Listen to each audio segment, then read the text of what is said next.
Oi pessoal, tudo bem com vocês? Espero que sim. Aqui é a professora Suziele Alvarenga e no vídeo de hoje eu vou fazer a correção das atividades de História referente ao primeiro ano do ensino médio da semana 2 do volume 2 do PET. Vamos lá? A semana 2 do volume 2, ela falou um pouco pra gente sobre as revoltas, os meios de resistência realizados no Brasil durante o período colonial. Mais especificamente, a atividade 2, a atividade 3, de forma bem geral, bem resumida, acabou apontando algumas revoltas nativistas. Diante disso, eu quero falar para vocês o que foram as revoltas nativistas. Talvez vocês já até tenham pesquisado, estudado sobre isso. As revoltas nativistas, elas ocorreram então durante o Brasil colonial e elas não desejavam a separação do Brasil em relação a Portugal. Elas não desejavam a independência do Brasil, mas elas representavam a insatisfação da colônia, de alguns setores da colônia, em relação ao governo de Portugal no Brasil. Então, o que elas buscavam era a solução dos problemas enfrentados, ok? De forma bem geral é isso. O início da matéria acaba abordando para a gente os conceitos de sedição e motins, que tem a ver então, digamos que com revoltas, tá? Com o governo, com a força pública, tá? Então, a atividade 1, ela vai falar de forma bem geral a respeito das revoltas durante o período do Brasil colonial e as motivações dessas respostas. Então, com base no texto e nas informações disponibilizadas por ele, a gente tem 3 perguntas aí. Letra A. Quais as motivações das revoltas que eclodiram, que explodiram na América Portuguesa, ou seja, no Brasil? Olha, gente, são 2 interpretações para essas revoltas. Então, uma das interpretações aí, uma das motivações apontadas no texto, foi que as revoltas ocorridas na colônia, as revoltas ocorridas no Brasil, elas eram respostas às políticas que Portugal adotava para o Brasil.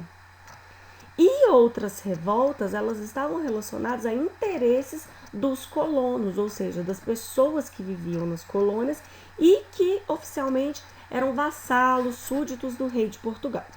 Dentre esses interesses próprios, o texto citou para a gente a disputa por terras aqui dentro do território brasileiro na época colonial, a disputa por poder, os conflitos e enfrentamentos entre pessoas da mesma classe, por isso que eu coloquei entre os pares, pessoas que têm mais ou menos uma mesma condição, uma mesma posição na sociedade. E grandes potentados, grandes áreas que acabavam disputando entre si esse poder local. Também uma resposta, uma consequência das reações políticas das câmaras. Como assim? As câmaras municipais, elas detinham, ou seja, elas tinham o poder local. E os grandes fazendeiros, a grande aristocracia, é que se tornava política.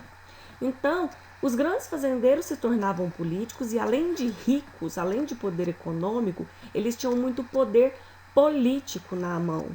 Então, eles acabavam disputando entre si o poder e isso gerava uma série de disputas, de revoltas e também as pessoas mais humildes, ou então mais especificamente os agricultores que não eram tão ricos, eles ficavam, digamos que com uma dor de cotovelo, entravam em conflito também porque eles também queriam poder político.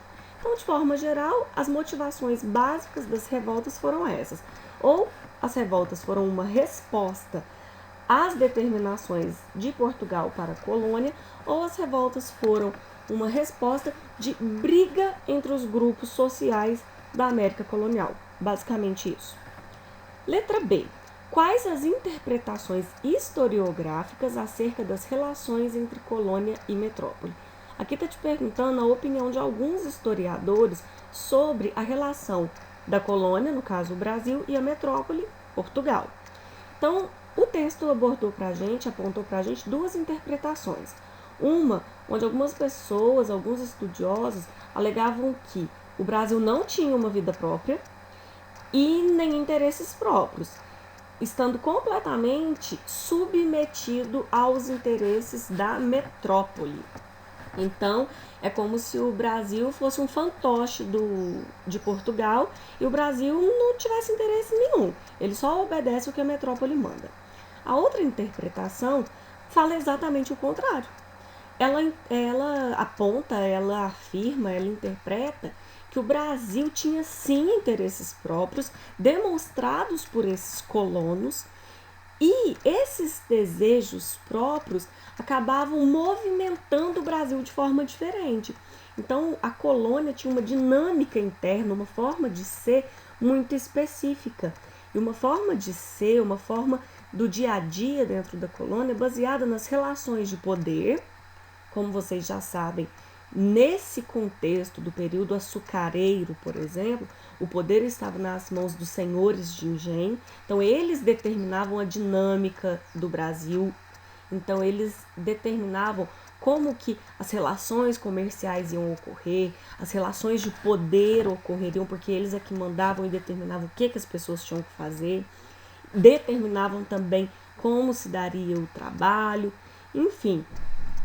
São duas interpretações, uma que fala que a colônia não tinha vida própria e que por isso obedecia todos os mandos e desmandos da metrópole, e outra que falava que, apesar de pertencer a Portugal, o Brasil tinha sim um estilo de vida próprio, uma cultura própria, até mesmo porque nós somos um território miscigenado e naquela época já era miscigenado, já era misturado.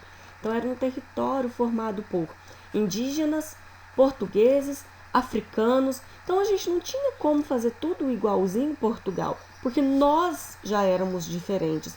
Então a nossa sociedade tinha que ser diferente. Letra C. Na sua opinião, qual dessas duas interpretações explica melhor a explosão das revoltas na América Portuguesa? Aí, gente, é uma resposta pessoal e sempre que te pede a sua opinião, você deve justificar, você deve explicar porque você está defendendo aquela ideia. Atividade número 2. A atividade número 2, gente, ela fala sobre a Guerra dos Mascates. Essa guerra ela aconteceu entre 1710 e 1711 na capitania de Pernambuco. Vocês sabem que a capitania de Pernambuco ela era uma das capitanias mais ricas no início da colonização, do período açucareiro, por assim dizer. Por quê? Porque ela está localizada no Nordeste, cujo clima e solo eram favoráveis à plantação da cana-de-açúcar. A questão é que essa região estava passando por uma crise econômica, porque no século XVII, os holandeses invadiram Pernambuco e começaram a dominação do território, onde eles acabaram desenvolvendo muito essa capitania em alguns lugares específicos, e eles foram modernizando a cidade, se dedicando à plantação da cana-de-açúcar e à fabricação da cana-de-açúcar. Mas, com o passar do tempo, com o passar dos anos, os pernambucanos começaram a entrar em atrito com os holandeses. Teve início a insurreição pernambucana em 1645, que foi uma luta dos pernambucanos contra os holandeses. E depois de 9 anos, essa revolta, essa insurreição, essa guerra chegou ao fim, com a expulsão dos holandeses. Os holandeses eles tinham aprendido tudo sobre a fabricação do açúcar. Então, eles acabaram se fixando na região das Antilhas, ali na América Central, que tinha o solo e o clima parecidos com o do Brasil, e começaram a fabricar açúcar também. E o açúcar que eles começaram a vender, eles vendiam por um preço menor. Então, eles venderam muito açúcar e o Brasil perdeu o comércio. Isso gerou uma crise econômica no Brasil todo e Portugal começou a buscar novas alternativas de enriquecimento. Então, o contexto aí da época era um período de crise da economia açucareira devido à concorrência do açúcar antilhano, fabricado pelos holandeses. O que estava acontecendo? Nesse período, Recife era povoado, um distrito de Olinda. E Recife era um local que tinha, em grande maioria da população, os comerciantes portugueses.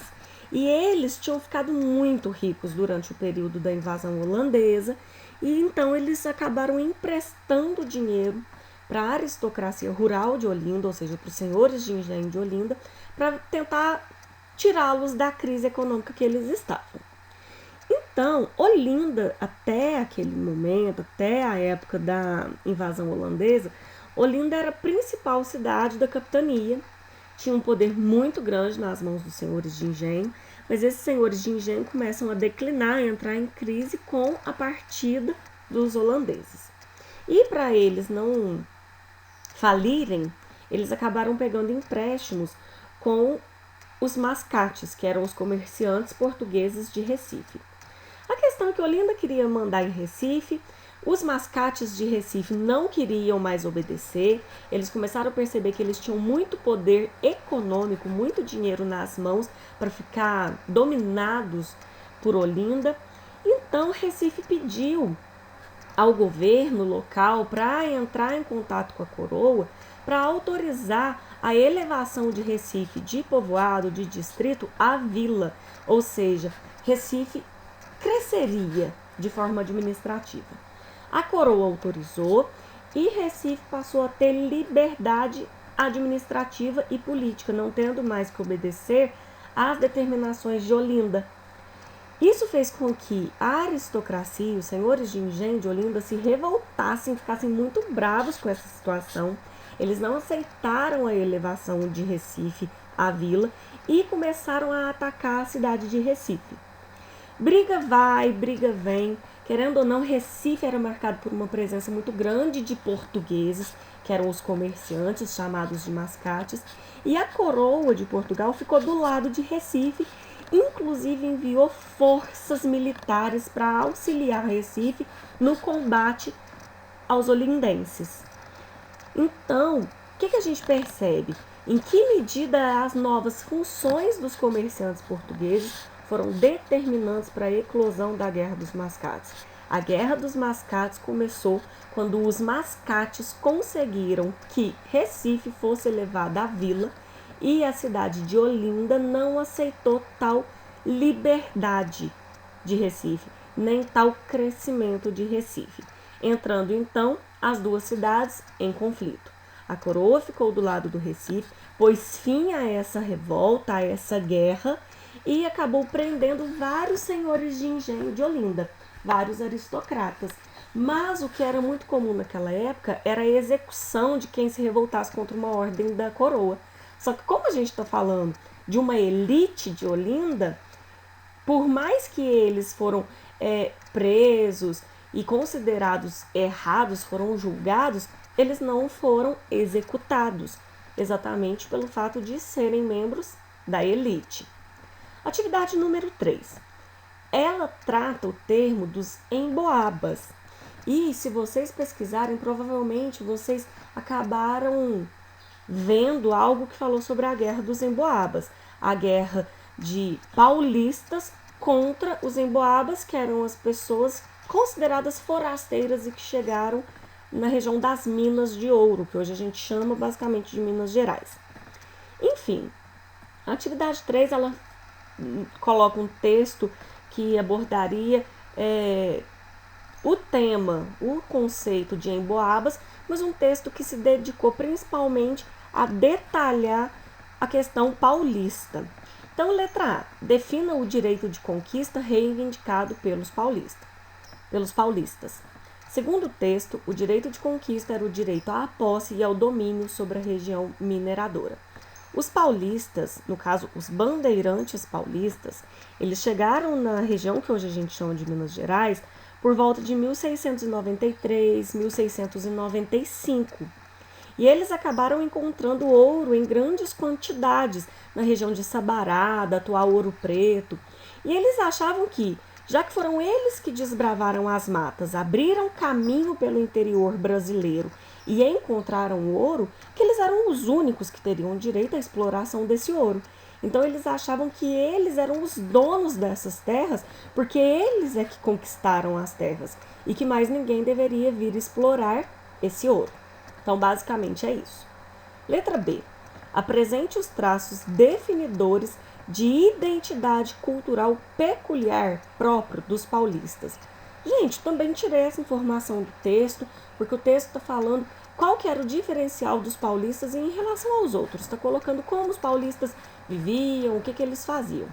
Bom, está falando então no texto que eles falavam a língua geral, que tinha uma origem indígena, que eles tinham práticas culturais mestiças, ou seja, eles misturavam uma cultura do indígena e dos portugueses, que eles sabiam sobreviver na mata, até mesmo porque se eles tinham contato com os indígenas, eles aprenderam muito com os indígenas, então eles conseguiam viver na mata. Vestiam-se de forma estranha, principalmente porque eles não usavam calçados, então eles percorriam as matas abrindo caminho, tudo descalço. E eles acabavam tendo um código de bravura e honra. Então, esses são os traços da identidade cultural dos paulistas que foram apontados no texto. Letra C. Em que circunstâncias os paulistas eram requisitados pela coroa? Bom, gente, se eles sabiam viver na mata, eles tinham mais facilidade de sobrevivência. Então, quando ocorria algum conflito no interior da colônia, alguma luta, algum tipo de guerra, por assim dizer, e era uma região inóspita, de difícil acesso, porque era mata fechada, tinha a questão de poderem haver tribos indígenas ali, animais selvagens, então não dava para mandar qualquer pessoa. Então a coroa chamava pelos paulistas que acabavam indo resolver a situação de luta no interior da colônia, porque eles eram pessoas que tinham conhecimento de técnicas de guerrilha, ou seja, eles sabiam, tinham uma noção, não sabiam, não eram expert não, mas eles tinham uma noção de luta, então de defesa, de saber atacar o outro e se defender, principalmente conseguindo atacar o outro, derrotar o outro na mata, sobrevivendo. Então, basicamente, é isso. Eu espero que vocês tenham entendido essa matéria. Depois a gente vai falar um pouco mais sobre a Guerra dos Emboabas. Foi o momento que os paulistas, então, entraram em guerra contra os forasteiros, as pessoas que vinham de fora, para explorar a região das minas. Os paulistas foram derrotados, mas ficaram com aquele sentimento de revanche, de que iam descontar na mesma moeda contra os emboabas. E a Guerra dos Emboabas ela aconteceu entre 1707 e 1709 em Minas Gerais, indo da região de Ouro Preto até a região de São João del Rei, Tiradentes. Basicamente é isso. Então, pessoal, até a próxima e qualquer dúvida é só entrar em contato. Abraços!